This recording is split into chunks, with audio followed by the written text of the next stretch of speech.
Now, let's think about that. In love. We speak the truth in love. Certainly, Paul is not merely talking about being just nice, likable, or friendly.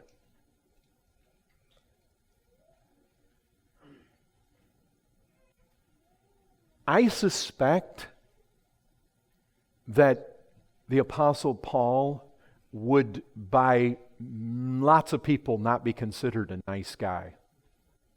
Well, he loved. But he said hard things. Our Lord Jesus Christ said very hard things. And I'm not saying that there's anything wrong with being nice or likable or friendly, but that's too often the picture put forward by this world around us. You notice how the world tries to define what Christianity. People will tell us, well, Christianity is like this. This is what it's like. Oh, really? Why do you think that? Well, just they've invented what they think Christianity is supposed to be like. As long as Christians, the world basically has this idea Christians are harmless. There is an aspect to that. But Christians are, as long as they're nice and loving and show a friendly spirit, never condemn or judge, as long as they're never insistent about anything, as long as they're agreeable and smile at everything, the world will basically leave us alone in our patheticness, right? In our weakness. Now there's a good way to be weak, and there's a bad way to be weak. And I'm talking about the way the world likes to, as long as the church is inoffensive, I guess, and they're not uncompromising, they don't insist on the truth, then as long as we don't criticize or denounce or condemn anything. But why? Because if the world hears that, then they count us to be devoid of love. So the world says. But we would do well to remember what's being said here. We are to speak the truth in love. That's important. Truth. That means we're unbending in our love.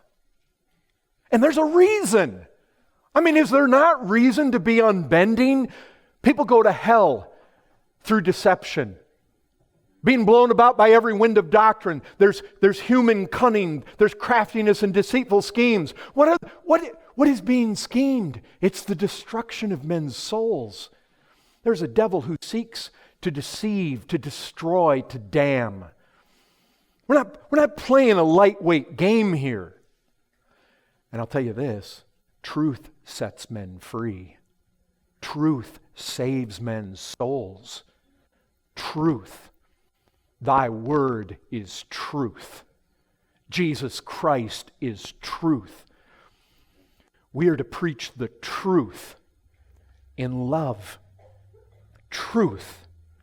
We're not told to cultivate some sort of vagueness or obscure kindness. Well, we're just going to be kind no matter what anybody says, what anybody does, what anybody believes. We're just going to smile at everybody, and we're just going to be the nice guys, and we're going to be known as the church or as the religion that just tolerates everything, and we pat everybody on the back and we smile and we say, well, it's all going to work out. That's not the idea. This is not some kind of ambiguous or obscure or unclear loving spirit.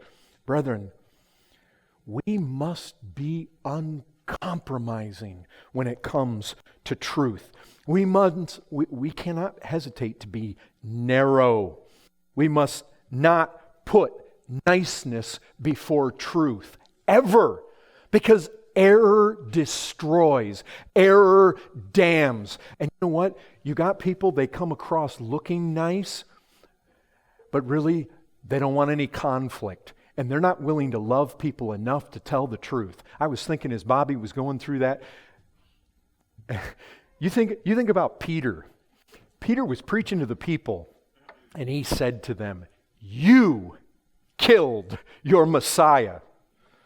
Or you think of the Apostle Paul, "You foolish Galatians." Yeah, and you think Peter loved those people. Paul loved those people.